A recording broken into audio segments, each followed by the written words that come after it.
Simula nga po mga idol nang mawala si Klay Thompson sa Golden State Warriors, marami nga pong mga ESPN analyst ang nagsabi na babagsak nga daw ang kanilang team ngayong season. Ngunit kinain nga nilang lahat ang sinabi noon matapos maging maganda ang simula ng kanilang team sa regular season sa pagkakaroon ng record na 7-1 bilang tabla sa top 1 sa West. Marami nga po ang nagsasabi na nananatili para naman nga sana ditong undefeated ang team kung hindi lamang nagtamo ng injury si Stephen Curry laban sa Clippers, at isa sa mga rason ng patuloy na pagkapanalo ay ang pagkakaroon ng consistent performance ni Stephen Curry at Buddy Hield na siyang itinuturing ngayon bilang best backcourt tandem sa pag-average ng dalawa ng 42 points per game, kung saan tumitira ng at least 50% sa field goal.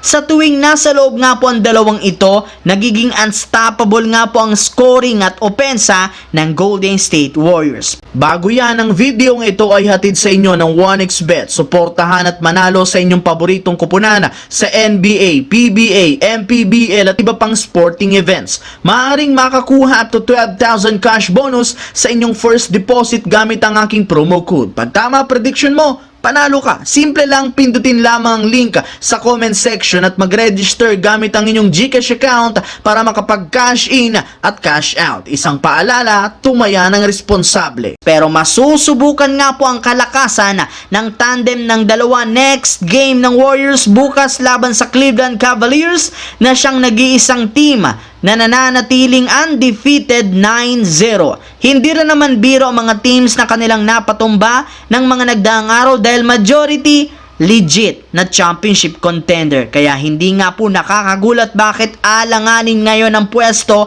ng team. Ayon sa isang source, bago pa magsimula ang laban, dehado na nga po ang Warriors, lalo pat home court ng Cleveland Cavaliers gaganapin. Maliban dyan, grabe rin naman nga ang balang hawak ngayon ng Cavaliers para patumbahin ang Warriors. Sa katunayan, alam na rin naman ang kasalukuyang head coach nila na si Kenny Atkinson ang karamihan sa mga set-up plays ni Coach Steve Kerr, kaya inaasahang mahihirapan ng Warriors na makagalaw sa opensa at kailangan nga nila ditong gumawa ng ilang mga adjustment para lamang makontra ang Cleveland Cavaliers. Sa kabilang banda, sa unang pagkakataon simula nang sumali si Coach JJ Redick sa Lakers, binatikos nga nito si D'Angelo Russell dahil sa pagiging inconsistent sa opensa, lalo sa depensa, na nagiging resulta ng pagkatalo. Kuha rin naman sa camera kung gaano dismayado si JJ Redick matapos hindi sundin ni D'Angelo ang isang play. Kaya nangangamoy mismong si Redick na nga ang nagtanggal sa kanya sa Lakers